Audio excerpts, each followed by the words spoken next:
Hello viewers, I doctor SVK Lal welcome you all in my YouTube channel. मेरे YouTube channel में आपका बहुत बहुत स्वागत है। आज हम 12वीं का फिजिक्स पढ़ेंगे, जिसमें हम आज इलेक्ट्रोस्टैटिक्स का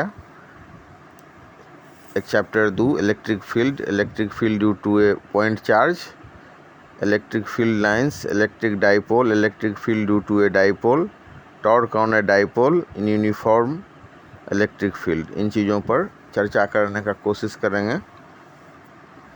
तो सबसे पहले हम देखते हैं कि इलेक्ट्रिक फील्ड क्या होता है। तो अगर सीधे इसको परिभाषित किया जाए तो हम कह सकते हैं the region in which a charge experiences a force is called the electric field. मतलब किसी आवेशित वस्तु के चारों ओर का वह क्षेत्र जिसमें इसके प्रभाव का अनुभव किया जा सके विद्युत क्षेत्र कहलाता है। थोड़ा सा इसको और अच्छा से समझें तो हम कह सकते हैं कि an electric field is said to exist at a point if a force of electrical origin exerted on a stationary charge placed at that point. Quantitatively, it is defined as the electrostatic force per unit test charge acting on a vanishingly small positive test charge placed at the given point. और अगर mathematically इसको हम समझें और ई से अगर हम electric field को डिनोट करें तो ई बराबर हो जाएगा limit Q0 tends to E F upon Q0। तो इसका मतलब हुआ कि ई बराबर हो गया फोर्स बटा Q0। तो यहाँ पर ई हो गया इलेक्ट्रिक फील्ड, F हो गया फोर्स और Q0 हो गया टेस्ट चार्ज। यहाँ पर जब हम इलेक्ट्रिक फील्ड का अध्ययन करते हैं तो हमको दो चार्ज की आवश्यकता होती है। एक वो चार्ज जिसके चलते हम इलेक्ट्रिक फील्ड का अनुभव करते हैं, वो होता है सोर्स चार्ज, और दूसरा होता है कि जो चार्ज फोर्स का अनुभव करता है, तो हो गया हमारा टेस्ट चार्ज। तो ये हो गया थोड़ा सा परिचय। अब उसके बाद कोई भी जो फिजिकल क्वांटिटी का हम अध्ययन करते हैं तो जानते हैं ना कि ये स्केलर है कि वेक्टर है। तो इलेक्ट्रिक फील्ड जो हो गया वो हो गया वेक्टर क्वांटिटी। तो उसमें से electric field is a vector quantity. The electric field strength at any point in electric field is a vector quantity whose magnitude is equal to force acting on per unit test charge and whose direction is along the direction of force. अब इसका unit निकालते हैं। तो unit निकालने के लिए क्या करेंगे, तो जो फोर्स बटा ये चार्ज हो गया, तो फोर्स का यूनिट होता है न्यूटन और चार्ज का कूलम्ब। तो इसका ऐसा यूनिट हो गया न्यूटन पर कूलम्ब, या तो इस हिसाब से हम इसको कह सकते हैं। और इसका डायरेक्शन किधर होगा, तो whose direction is same as of the force exerted on a positive test charge. इसका डायमेंशन, तो डायमेंशन हो जाएगा ई बराबर फोर्स बटा, कैसे निकालेंगे वो हम बता दे रहे हैं। तो ई बराबर होता है क्या, इलेक्ट्रिक फील्ड बराबर होता है फोर्स बटा चार्ज। तो फोर्स का डायमेंशन होता है MLT-2 और चार्ज का हो जाएगा C, और C बराबर हम लिख सकते हैं AT, मतलब ये एम्पियर, और टाइम को फिर ऊपर ले जाएंगे तो ये हो जाएगा हमारा डायमेंशन, इसका हो जाएगा MLT-3A-1। अब इसके बाद अगर हम किसी पॉइंट पर इलेक्ट्रिक फील्ड को जान रहे हैं तो हम जो है वो उस चार्ज पर कितना फोर्स लग रहा है इसको कैलकुलेट कर सकते हैं। Bye knowing electric field eight any point we can determine the force on a charge placed at that point. The Coulomb force on a charge Q0 due to a source charge Q may be treated as two stage processes. The source charge Q produces a definite field E at every point R. The field of ER at any point R determines the force charge Q0 at the point. The force is F is equal to Q0 ER।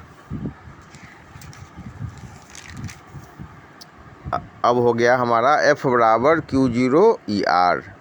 अब यही जो F है ये कौन सा force हुआ, तो इसको हम बोल सकते हैं इलेक्ट्रोस्टैटिक फोर्स। तो ये इलेक्ट्रोस्टैटिक फोर्स हो जाएगा is equal to charge into electric field. तो इस हिसाब से हम कह सकते हैं कि electric field plays an intermediary role in the force between two charges. उसके बाद अब हम लोग देखते हैं कि एक पॉइंट चार्ज के लिए एक पॉइंट चार्ज Q जो प्लेस किया गया है ओरिजिन O पर, तो उसके लिए क्या फील्ड बन रहा है। तो इसको अगर हम लिखें तो लिख सकते हैं electric field due to a point charge Q placed at the origin O, we wish to determine its electric field at a point P at a distance r from it. For this, imagine a test charge Q0 placed at point P. अब इसके बाद coulomb law के हिसाब से क्या हो जाएगा, coulomb law के हिसाब से हम जानते हैं ना कि अगर दो चार्ज के बीच में कितना फोर्स लग रहा है वो कैलकुलेट करना है तो दोनों चार्जों को गुना कर देते हैं, द प्रोडक्ट ऑफ चार्ज हो जाता है, और जितना दूरी है उसका दूरी के वर्ग का इन्वर्सली प्रोपोर्शनल हो जाता है। तो ये फोर्स कितना हो जाएगा, तो ये फोर्स हो जाएगा हमारा F बराबर 1/4πε0 Q0 बटा r², और r को हम वेक्टर फॉर्म में लिख देंगे उसके में। तो ऐसा क्यों हो गया, F बराबर 1/4πε0 Q इंटू Q0 बटा r² क्यों हुआ, इसका कूलम्ब जो फोर्स जो हम जैसे कैलकुलेट करते हैं उस हिसाब से हो गया। अब Q हमारा हो गया सोर्स चार्ज और Q0 हो गया टेस्ट चार्ज, और दोनों r दूरी पर है, तो इसीलिए Q इंटू Q0 बटा r² हो गया, 1/4πε0 हो गया हमारा कांस्टेंट हो गया। तो यहाँ ये हमारा इक्वेशन बनेगा F बराबर 1/4πε0 Q0 upon r² into r, फिर r is a unit vector in the direction from Q to Q0। अब electric field at point P पर जब हम इलेक्ट्रिक फील्ड निकालेंगे तो वो हो जाएगा हमारा E बराबर F बटा Q0। अब फोर्स का मान हम निकाले हैं ना 1/4πε0 Q बटा r² इंटू r, तो ये इलेक्ट्रिक फील्ड का मैग्नीट्यूड हमारा हो जाएगा, ये तो इसमें डायरेक्शन लगाए हैं तब ये हम इंटू r लिखे हैं। अगर सीधे इसका हम मैग्नीट्यूड निकालें तो वेक्टर को अलग कर देंगे, इसके डायरेक्शन को मतलब यूनिट वेक्टर को हटा देंगे इसमें से, तो ये हमारा हो जाएगा मैग्नीट्यूड इसका इलेक्ट्रिक फील्ड का E बराबर 1/4πε0 Q अपॉन r²।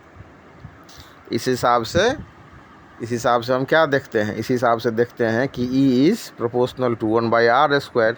अब इसका क्या मतलब हुआ, this means that at all points on the spherical surface drawn around the point charge, the magnitude of E is same and doesn't depend on the direction of r. Such a field is called a spherically symmetric or radial field.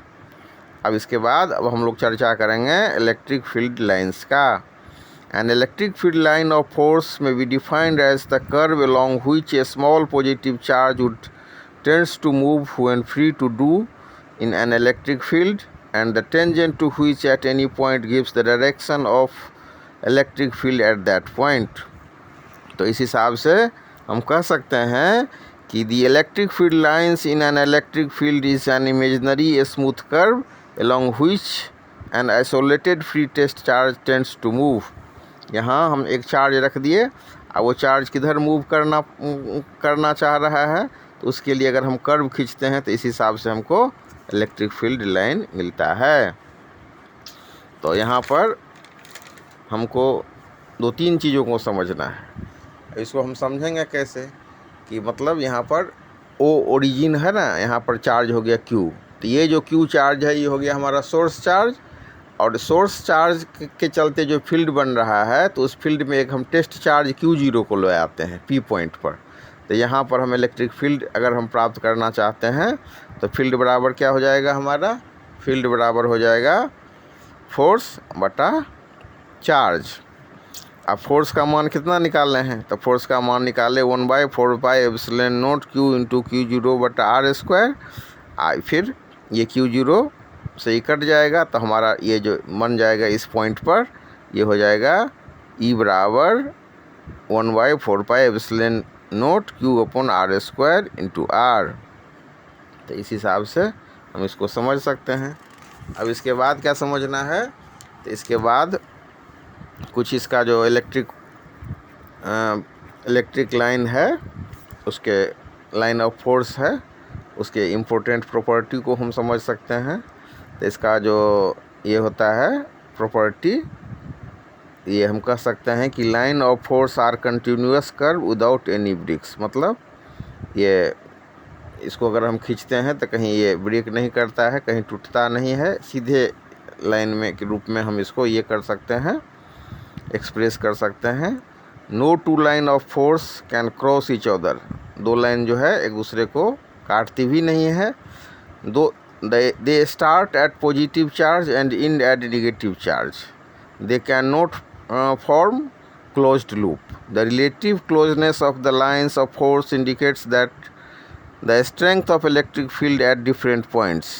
They are always normal to the surface of a conductor. They have to tendency to contract lengthwise and expand laterally. ये हो गया। अब इसके बाद अब इसको अगर हमको समझना है ठीक से, तो अब ऐसे भी समझ सकते हैं कि मान लीजिए कि कोई दादा होता है। बम्बई सब फिल्म में हम देखते हैं ना, एक दादा है, और दादा क्या क्या करता है, उसके क्षेत्र में अगर कोई आप जाते हैं तो उस पर आप रंगदारी करता है ना, ये ऐसे करो, वैसे नहीं करो, ऐसे दुकान खोल रहे हो तो रंगदारी टैक्स दो। तो इसी हिसाब से वो फील्ड के बाहर चला गया तब उसका दादागिरी चलेगा। तो यही हिसाब से जो हमारा चार्ज है, सोर्स चार्ज है, तो सोर्स चार्ज का प्रभाव कहाँ तक है वही इसका फील्ड हुआ। और मैथमेटिकली हम लोग देखें तो ये हो जाता है फोर्स बटा Q0। ये फोर्स होता है, उसका मान हम कूलम फोर्स से ज्ञात कर सकते हैं। ठीक है, तो इस हिसाब से हम इसको समझ सकते हैं। उसके बाद अब इसी को हम इलेक्ट्रिक फील्ड स्ट्रेंथ भी कहते हैं। तो इसको इस हिसाब से हम कह सकते हैं, the electric field strength at any point is defined as a vector quantity whose magnitude is measured by the number of electric lines of force passing normally through per unit small area around that point, and whose direction is along the tangent on line of force drawn on the point. अब इस हिसाब से क्या हो गया कि according nearer the electric lines of force stronger is the electric field, and farther the electric lines of force weaker is the electric field. मतलब ये इलेक्ट्रिक लाइंस के नज़दीक में जो हमारा ये फील्ड बनेगा वो क्या होगा, स्ट्रॉन्गर होगा। इलेक्ट्रिक लाइन से अगर दूर है तो हमारा फील्ड क्या होगा, वीकर होगा।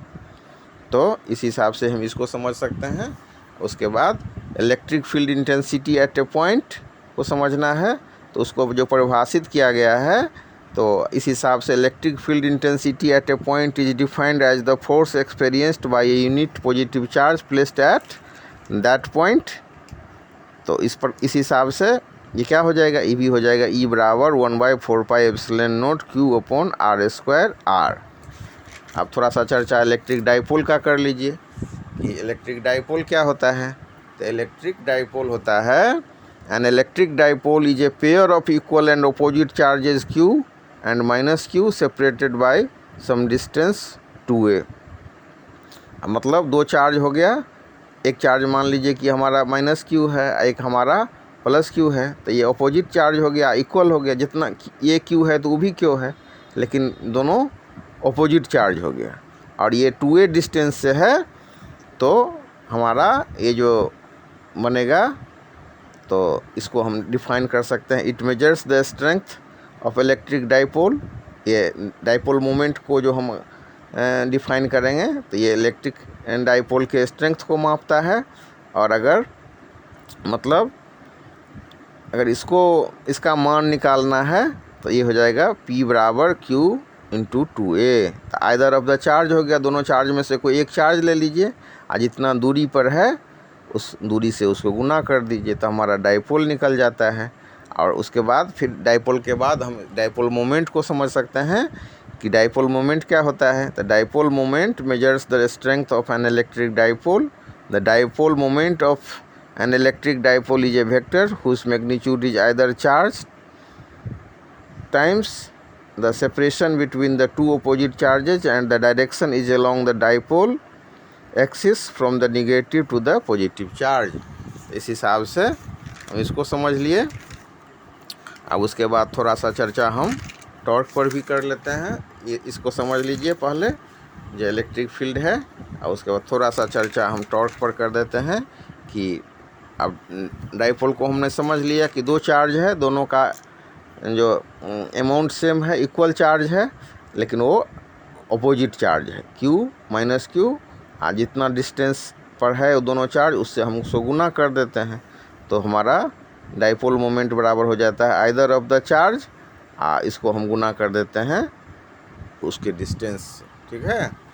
और उसके बाद फिर अब हम ये समझ लेने के बाद थोड़ा सा चर्चा कर देते हैं टॉर्क पर, और उसके बाद फिर मौका मिलेगा तो अगले वीडियो में हम इस पर चर्चा करेंगे।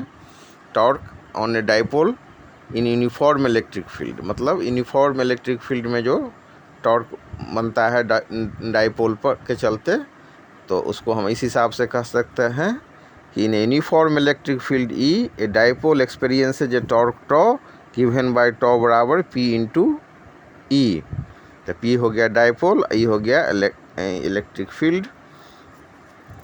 तो इस हिसाब से थोड़ा सा टॉर्क पर भी चर्चा कर लिए।